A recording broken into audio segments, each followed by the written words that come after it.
Assalamualaikum warahmatullahi wabarakatuh. Assalamualaikum warahmatullahi wabarakatuh. Sahabat religi Gunung Kidul yang dirahmati Allah Subhanahu wa taala, kita kembali pada program podcast Bisarah Bimbingan dan Sapa Rohani Kementerian Agama Kabupaten Gunung Kidul.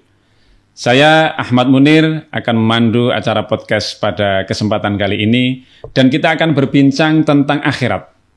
Bagaimana akhirat sebagai kehidupan dan tujuan akhir, akhirat sebagai kehidupan abadi.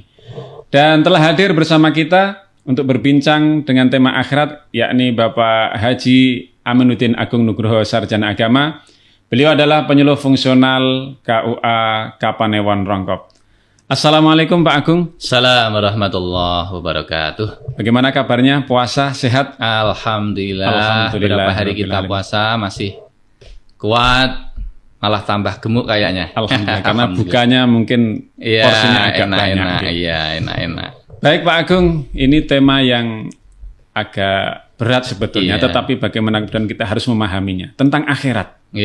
Jadi kita memahami di antara doktrin terkuat dalam Islam itu adalah adanya kehidupan pasca dunia, yakni akhirat. Dan kita yakin bahwa akhirat itu adalah kehidupan yang abadi. Bisa digambarkan Pak Agung, bagaimana konsep Islam terkait dengan akhirat sebagai kehidupan abadi dan terakhir? Ya. Jadi sebelumnya akhirat itu di dalam rukun Islam, keimanan kita terhadap akhirat itu salah satu dari rukun iman ya, bukan Islam ya. Ruknun min arkanil iman, sebagaimana dalam hadis Jibril ya, kalau di hadis Arba'in An-Nawawi itu disebutkan ketika Nabi Muhammad SAW ditanya, akhbirni anil iman. Nah, di antaranya adalah iman kepada hari akhirat. Kenapa disebut akhirat? Ya karena berada di akhirat.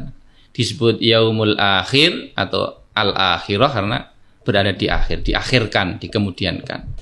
Jadi secara istilah akhirat adalah satu alam, satu kehidupan, proses panjang kehidupan manusia yang timingnya keberadaan itu setelah kehidupan dunia. Jadi disebut dunia karena dekat dengan kita kehidupan kita saat ini. Disebut akhirah ya karena di akhir. Dan menurut Islam, dan sebenarnya tidak hanya Islam itu, sejak dulu akhirat ini bernilai lebih dan lebih abadi daripada dunia. Sebagaimana yang sering kita dengar di surah apa itu? Yang sabihisma rabbikal a'la, surat a'la. Walal akhiratu khairu wa abqa. Inna hadza la fis suhufil ula suhufi Ibrahim wa Musa. Jadi yang menjustifikasi bahwa akhirat itu lebih baik dan lebih abadi, ya tidak hanya Islam. Di lembar-lembaran Ibrahim, agama-agama terdahulu, kitab-kitab dahulu begitu. Jadi di antara benang merah antara agama dulu dengan agama sekarang, risalah itu adalah titik poinnya di antaranya adalah adanya kehidupan. Iya, kehidupan setelah akhirat. Nabi-nabi sebelum semuanya, Nabi Muhammad juga mengajarkan hal yang sama. Iya begitu. Jadi tidak hanya agama kita yang meyakini bahwa akhirat itu ada. Dan itu abadi.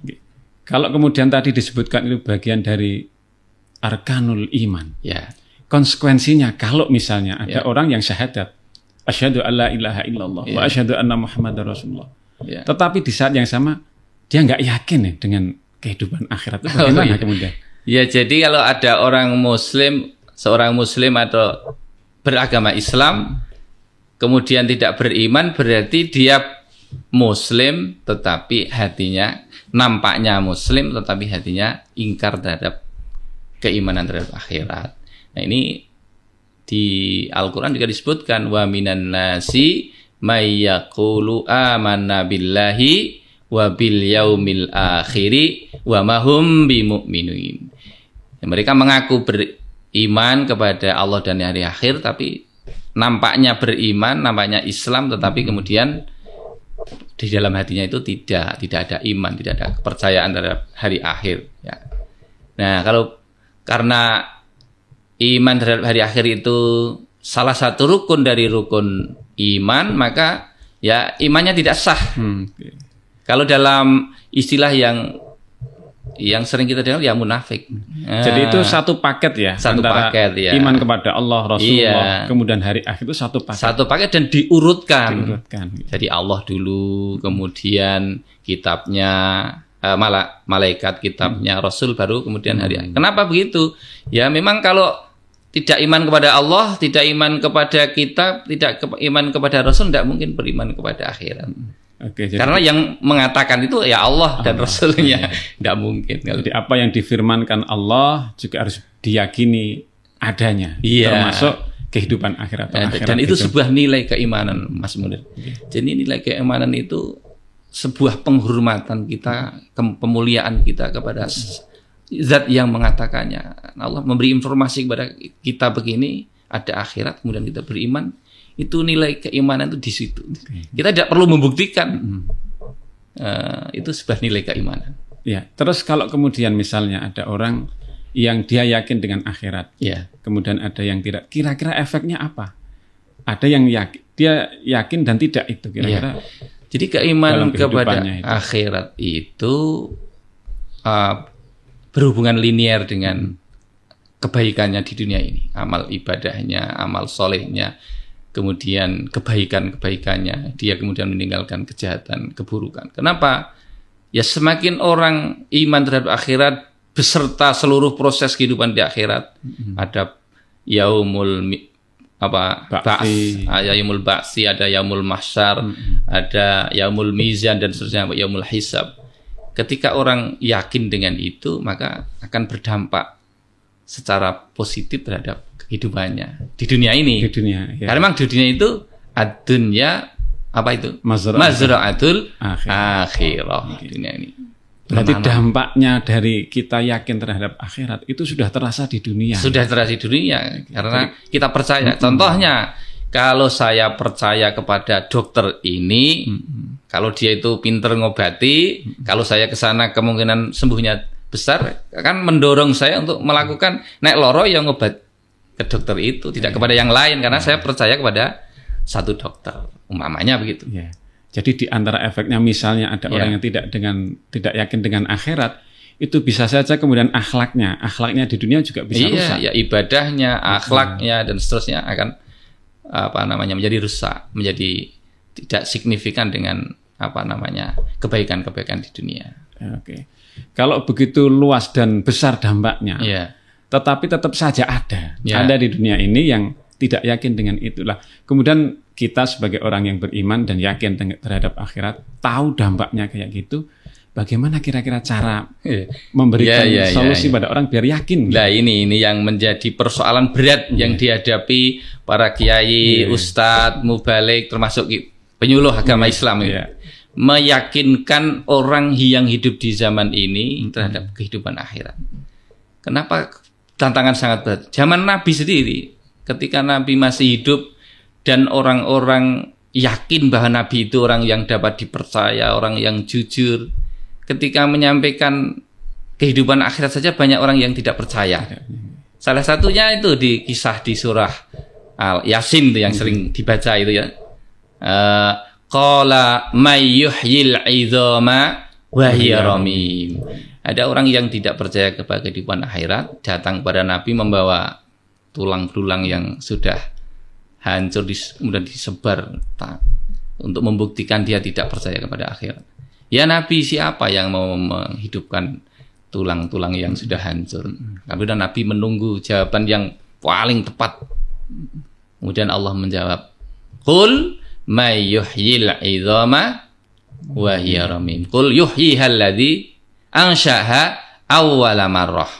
Qul, jawablah Muhammad, dia akan dihidupkan oleh yang pertama kali menghidupkan. Jadi kalau pertama kali tidak ada apa-apa aja Allah bisa menghidupkan, apalagi sudah ada bahan-bahan tulang-tulangnya. Nah, itu.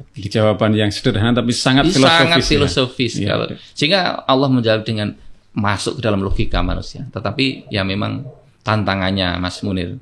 Sekarang tantangannya itu bukan hanya dari mat'u kita, tapi dari kita sendiri. Yang kedua memang sekarang manusia kan kalau tidak ada bukti yang bisa dilihat itu kadang sulit. Karena untuk memang percaya. Akhirat itu sekarang ya kita anggap gaib. Iya.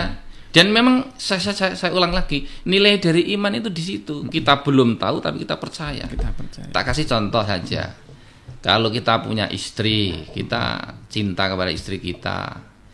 Untuk mengakui kejujuran istri kita itu tidak perlu kita membuktikan. Umpamanya istri kita pamit, Pak, saya mau ke rapat kelurahan.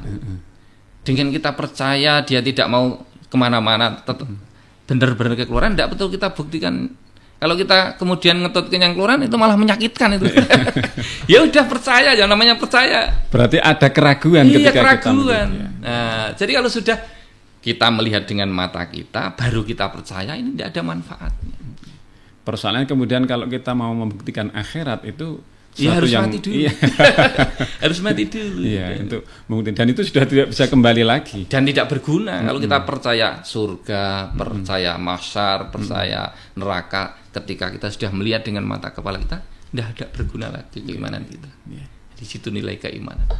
Ya, jadi betul apa yang disampaikan Pak Agung bahwa memang muaranya di syahadat itu ketika kita sudah yakin dengan pernyataan kepada Allah Subhanahu wa taala, maka apa yang disampaikan juga harus kita yakini benar adanya. Sebagai pemuliaan, pengagungan dan pengakuan kita kepada firman Allah, kata-kata Allah. Allah yang mengatakan, bagaimana kita tidak mau percaya. Nek jenengan mama nih berbicara kemudian tidak dipercaya anaknya atau istrinya, kan yo marah itu. Sakit hati. Apalagi Allah yang tidak pernah berdusta. Innallaha la yukhliful mi'ad. Ya, luar biasa Pak Agung, dan ini menjadi inspirasi kita betapa akhirat yang gaib itu masih punya dampak yang nyata kepada kehidupan di dunia ini. Maka ada filosofi Jawa itu bahwa di dunia hanya mampir ngombe walaupun tidak ada minuman sekali ya, itu sayangnya karena puasa tetapi ini menjadi satu inspirasi yang luar biasa. Mudah-mudahan dengan keyakinan itu kita bisa tambah amal ibadah kita.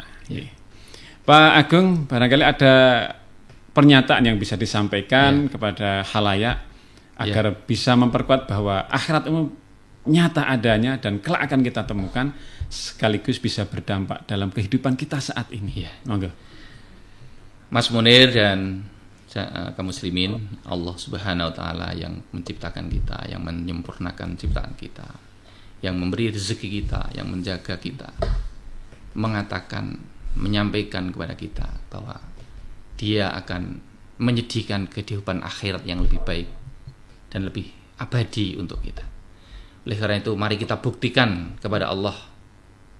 Kita beribadah, kita mentaati Allah, patuh kepada perintahnya, untuk kita buktikan bahwa kita mempercayai, meyakini apa yang dikatakan oleh Allah SWT. Dan satu harapan kita, semoga kehidupan yang abadi itu Allah yang sebagaimana yang dijanjikan oleh Allah, yang Allah tidak pernah mengingkari janjinya, innallaha la yukhliful mi'ad, itu betul-betul kita raih. Dan satu yang pantas kita impikan sebagai orang-orang yang beriman ketika kita hidup di akhirat, fariqum fil jannati wa fariqum fin nar wis'air, sebagian masuk surga, sebagian masuk neraka. Kita semoga masuk surga, amin. Akan diberi tambahan oleh Allah, amin, yaitu bisa melihat dan berjumpa kepada Allah Subhanahu wa taala. Dan itu kenikmatan yang puncak kenikmatan. Yang saat ini kita selalu sujud, ruku, mentaati perintahnya, puasa ini dengan susah payah, tapi kita belum pernah melihat Allah Subhanahu wa taala. Insyaallah sebagaimana yang dikatakan oleh Nabi SAW, innakum satarawna rabbakum kama tarawna hadzal qamar la tudammuna fi ru'yatihi.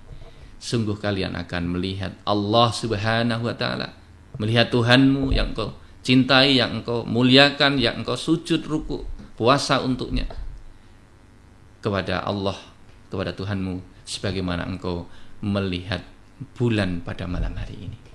Dan itu akan menjadi kebahagiaan. Terima kasih. Terima kasih. Alhamdulillahirabbil alamin. Sahabat religi Gunung Kidul, demikian diskusi kita bersama Bapak Haji Aminuddin Agung Nugroho, Sarjana Agama, yang membincangkan terkait dengan akhirat. Dan ternyata kalau kita kulik lebih dalam, banyak inspirasi yang bisa kita dapatkan, termasuk bagaimana menjadi bekal kehidupan di dunia ini, orientasi kita lebih jelas dan punya dampak akhlak yang baik di dunia ini. Semoga bermanfaat diskusi kita pada kesempatan kali ini, dan saya Ahmad Munir undur diri. Kita bertemu pada program podcast Bisarah pada program selanjutnya. Mudah-mudahan Allah Subhanahu wa taala memberikan umur panjang kepada kita semuanya. Amin ya rabbal alamin. Demikian, sampai jumpa di lain waktu. Wassalamualaikum warahmatullahi wabarakatuh. Waalaikumsalam warahmatullahi wabarakatuh.